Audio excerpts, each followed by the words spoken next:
hufanga atu he whakatapu whaangau e toki ku ngahi polokalama. Kai ata moku ai whainga maari ko ni. Ke hoka toi tala noa ki he ngahi Hisitolia atonga. Aho wafaa eni o me wafe wowa. Tari whiwhia ki modolu ki he ahoni. Pea kuofa apalahi eni ki he tonga kotoa pe. Tuku mua ki o ngāwe kanga hirea anga maheni pe. Koe uhi ke mahino ngofua e ka weinga te utala noa ki ai. Koe ka weinga e polokalama we ahoni te u tala noa tuai ki a tu utanga hunu hunu. Ka kou tomu a acknowledge ni a toke tāsasi la iu. Koe hui koe ngahi whakaukau pe mo ngahi mooni te u lawe atu ki ai. Koe ku ohi mai e mehe ne ngahi whatotolo. Mo ne ngahi whatutohi i he malae o e Hisitolia atonga.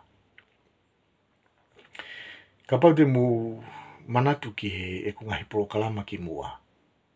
Taimina ku tala noa ai ki he fufua taimina e whakatuu ai. Ai haa Tu'i Kanokupolu. Nā aku atu ai ai whakaukau ko eni. Ko taimina e whakatuu ai Tu'i Kanokupolu. Nā anau wohi mai rewa. Ai ngahi whakakaukau whakahaa moa. Pe koe ngahi whaunga whakahaa moa. O nau mui mui ki ai. Pe kono toi whakarea koe ki toi mahino ange. Ko taimi koe na e fuafua whakotuu ai haa Tu'i Kanokupolu. Na anau o mai e ngahi whaunga whakapolitikare me haa moa.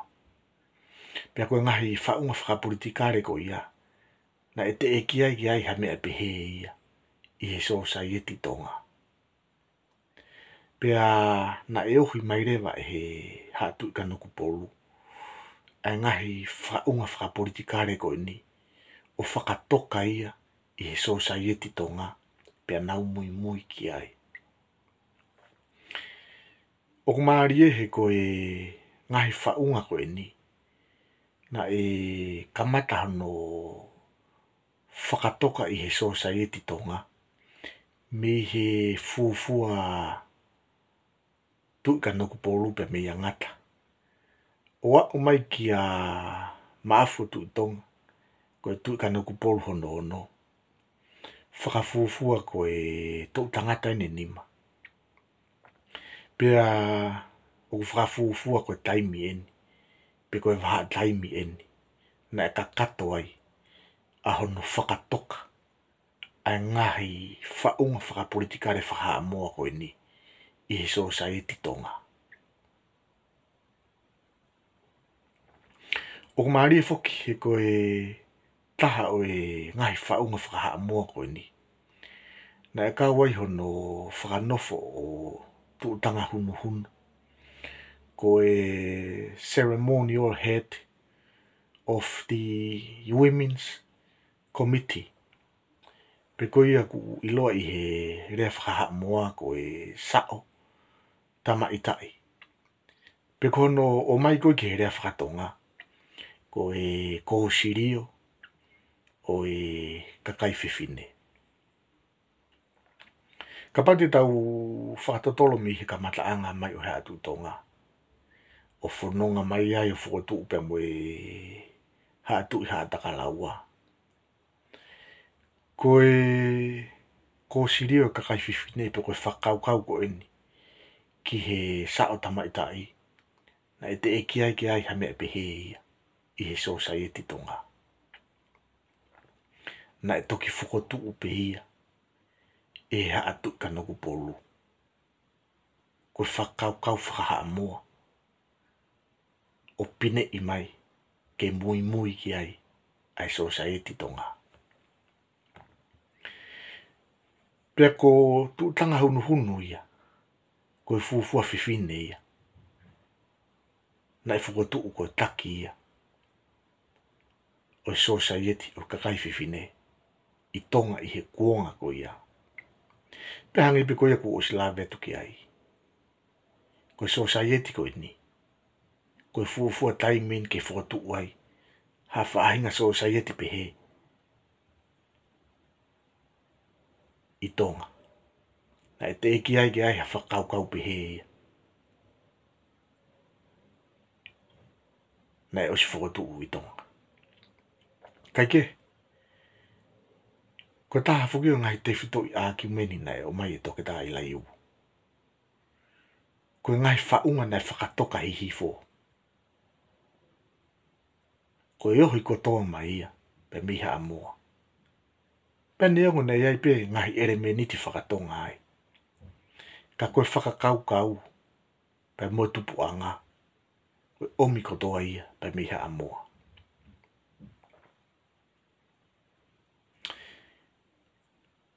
Koe ki mua ke tau hoko te tau tō talanoa. O ko roto ke u ki talanoa atu ki he tupu anga. O tu tanga hunu, pe tā toki hoko atu ai pe. Ko tu tanga hunu, ko ofefine ia, o Atamata'ila. O Atamata'ila, ko Tu'i Kanokupolu hono ia. Ko e tulo, ko fine eki a tu tanga hunu, ko toki lupe. Ko toki lupe, ko ofefine ia, o tu'i haa mo unga. Pena ko stala no au ki he hoko ko ni, i he ku ngahi polokalama ki mua. Ka koe toi whakamana tu mai pe, koe uhi e kumahauinga, ke tau mahi noi, ai ngahi whelāwe i ko ia. Nai kai ke ngata pe i he whakatu o tu tanga hunu koe fuafua taki ia, o e kōsiri o e kakai whiwhine. Kana iai pe mo ngahi mo on whaka Hisitolia ia. Whika uaki, pe mo tu tanga hunu. Pe ko uloto ke watu pe hangahi. Konga ngahi mo oni ko ia ke tau sio ki ai. Pe a tau toki hoko atu ai pe. Ko taha ngahi mo oni ko ia pe heni. Ko tu tanga hunu. Ko e fuafua ofefine ia. O ha Tu'i Kanokupolu. Ke mari pe mo hatu i tonga. Ko tu tanga hunu. Ko e fuafua ofefine ia o ha Tu'i Kanokupolu. Ke mari pe mo hatu i tonga. Pea ko tu tanga hunu na e mari pe mo ka ufonua tolu. Ko ka ufonua tolu. Ko e tu i tonga hano tolu taha ia. Ka ko roto ke whamama whai atu pe mo e poini ko ni kumahauinga. Ke tau mahi no i pe mo e poini ko ni. Neongo na e mari atu tanga hunu pe mo ka ufonua tolu. Ko e tu i tonga hano tolu taha ia. Kana e osi iai ai principal wife ia a ka ufonua tolu. Pea ko e principal wife ko ka ufonua tolu. Ko takala. Ko takala ko e ofefine ia fotofiri. Ko fotofiri ko e tu'i haa takalau a whika whitu ia. Pea ko smahino pe foki ko e foha ia ka ufonua tolu. Pea mo takala e hoko ki he talo ni. Pea ko e na foha ko ulaki mataua na e hoko ia. Ko e tu'i tonga hano tolu wā ia. Ka koe poini ko whakaamu ke whakamau atu he ni.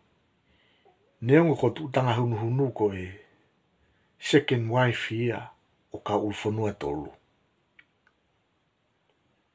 Ka ko hono mo oni ko tu tanga hunu ko e fuafua ofefine ia o ha Tu'i Kanokupolu ke mari pe mo hatu i tonga.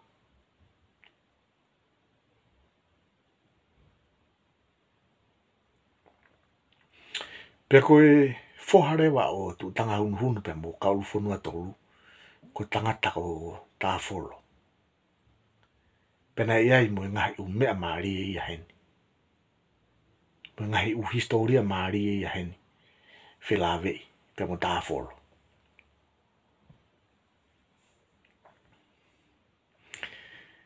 Ko tāwholo rewa ai whoha o tūtanga hunuhunu pe mo kau whanua tolu.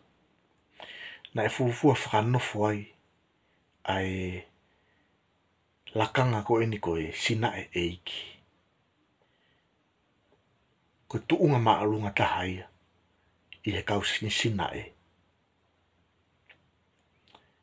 Pe ko tuunga maalunga taha ko ia na e hoko rewa tāwholo ia ko e taki ia ko e kau sina e.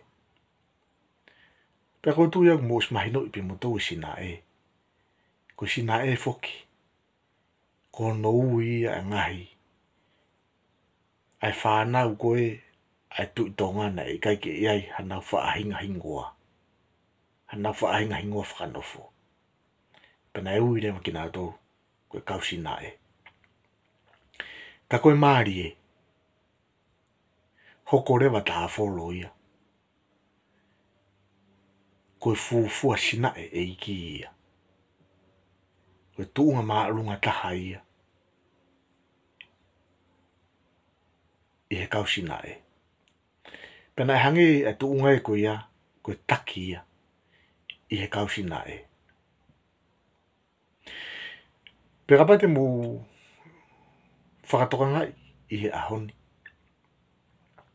O kukei tuku whakaholo mai pe ai hingoa tāwholo. I hono hako oa umai ki he ahoni. O kukei whakanofo pe ai. Ai hingoa ko eni, ko tāwholo. Pe hangi pe koe ko o silawe atu ki ai. Ko tāwholo. Na e kau ia. I he fuafua sina e eiki. Na e whakanofo. I he kuonga ko ia.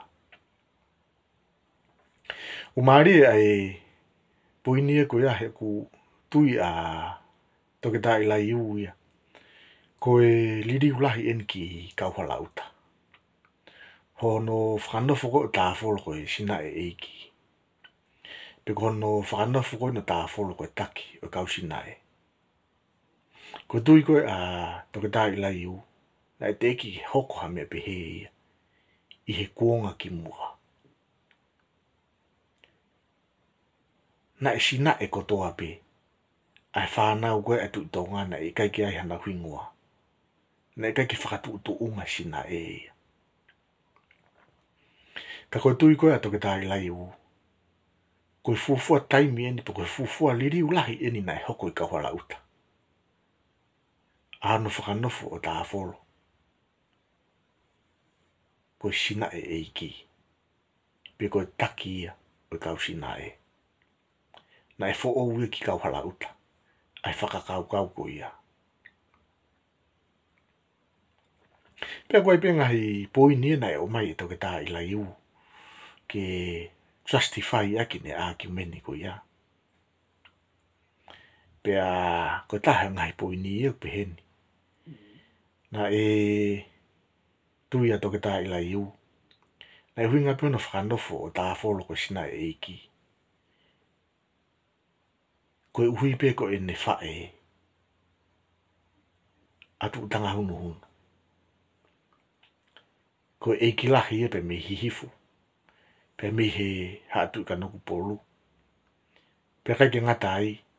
Koe taki ia i he kōsiri o kakai whiwhine pe na iloa i he rea whakaha moa koe sa o tamaitai. Pe tui whaki pe mo Atamata'ila iu ia pe he. Koe ngahi u whakau koe ni hana whakanofo. O tāwholo koe sina e eiki. Koe ohi mai pe me ngahi whakau whakaha moa. Hina e te eki ai ke ai ha sina e eiki ia. I he kuonga ki mua.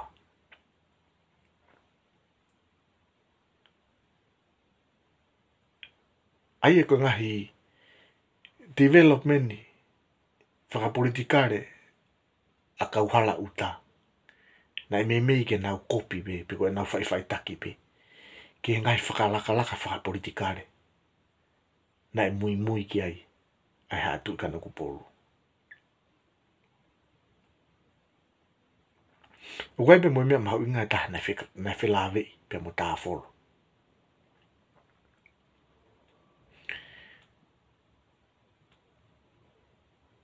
Pe koe mea mahau inga koe niu whilawe koe pa mo tāwholo.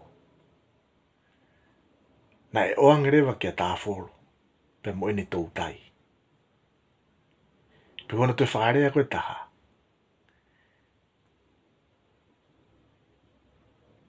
Na e whakotu uangerewa kia tāwholo pe mo ene tau tai. Koe ngahi u privilege ko ia, pe koe ngahi u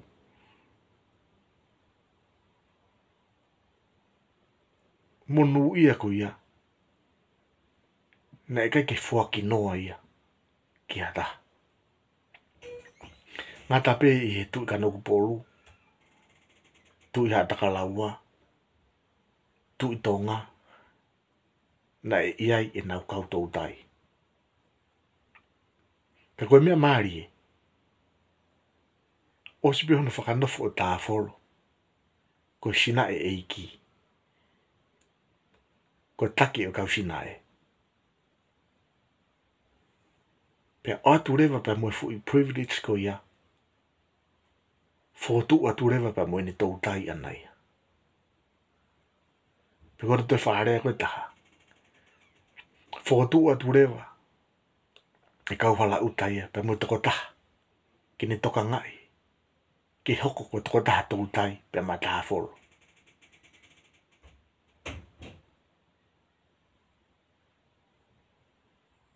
Pea koe toko taha tau tai ko ia, koe tangata, ko paku.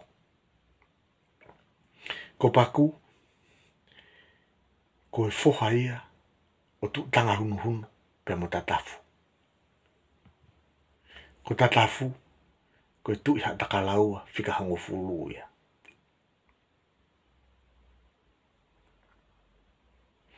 Ko tui koe a toke tā ilai u. Na e te e ki ai hasina e ia. I he kuonga mua. Na e iai ha ane tau tai. Pea ka pāte tau kumi Hisitolia tonga. Na e te e ki ai hasina e ia. E whakotu atu. Ke iai ha ane tau tai. Koe fuafua taimi eni na e whakotu ai hasina e. Ke iai ha ane tau tai. Pea na e whakotu uia ia tāwholo. Tāwholo, koe whoha ia tu tanga hunu. Pea muka ulfunua tolu. I kai ke ngata api hono whakotu koe sina e eiki. Toi o atu ma tāwholo ia ai fo i privilege ko ene tau tai. Pea koe tau tai a tāwholo ko paku. Ko paku koe tama mo ia atu tanga hunu. Pea koe tama ia paku ko tatafu ko Tu'i Hataka hango fulu ia. Ai kono whakarea koe ke toi mahino ange. Ko tāwholo pea mo paku na whae taha pika tu tanga hunu. Kana e whakotu ua tāwholo ia. Ko sina e eiki. Pea whakotu atu rewa paku. Ki hoko koe tau tai. A tāwholo. Aia koe tui koe atako tai lai u.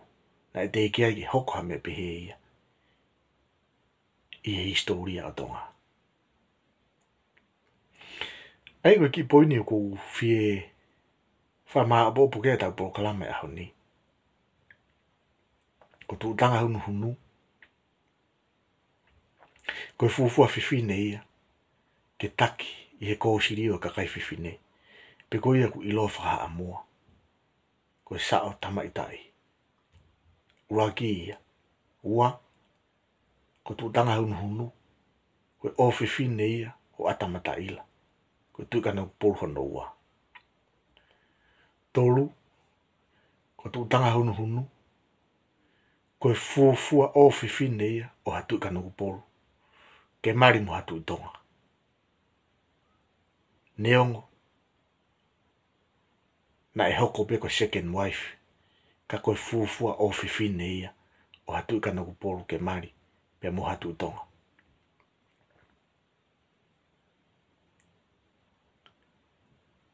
Pe kai ke ngatai to e hoko ai foha atu tanga hono ata folo koe fuafua sina e eiki ia koe taki e kau sina e.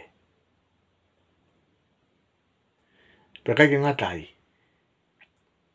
to e mau e ta folo e pa mo fo I privilege na e kai ke mau e hata ko Tu'i tonga pe Tu'i hata kalaua mo Tu'i Kanokupolu o nau mau e fo I privilege ko ia ke ia I hanau tau tai ta folo pe ta e kau sina e na ne mau fo I privilege ko ia ke ia I hane tau tai pe koe tau tai ko e ta folo ko paku ko tamai atu tanga hono pe mo tatafu pe ko tatafu ko Tu'i hata kalaua fika hango fulu ia ai ko puin fraus ko fe lave ia fika wak pe mo tu tanga hono kai ke ngata pe na e mari pe mo ka ulu fonua tolu ko tu tonga no tolu tahaya to e mari pe mo tatafu ko Tu'i hata kalaua fika hango fulu ia o mauai apako. Ko poini ko fi fraus ke polokalama ko ini ko ka ato e ngahi u me ko ni nai hoko ko ini a hono fokotu ata folo ko fuafua sina e eiki mo no angi kai fo I privilege ko ini ko ia ini tau tai ko toa e ngahi u mea ko ia ko ngahi u whakakau fo o ko toa ia ki kau halauta na e te ki ai ke ai ha me pihe ia I kau halauta pe ko ngahi whakakau ko ia ko e ohi mai ia e kau halauta pe mea ngahi whaunga na e mui ki ai ha Tu'i Kanokupolu.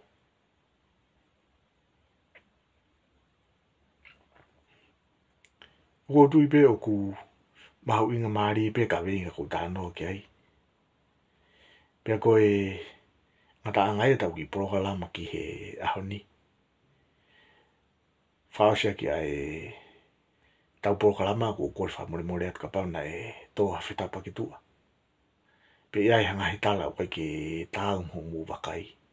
Pe mō kātak whamore. Whakawhi e toi pe ki motou ki he kahau wawe mai. He hoko no atu ai. I he se noloko ni a ngahi Hisitolia tonga ke mumea ki ai.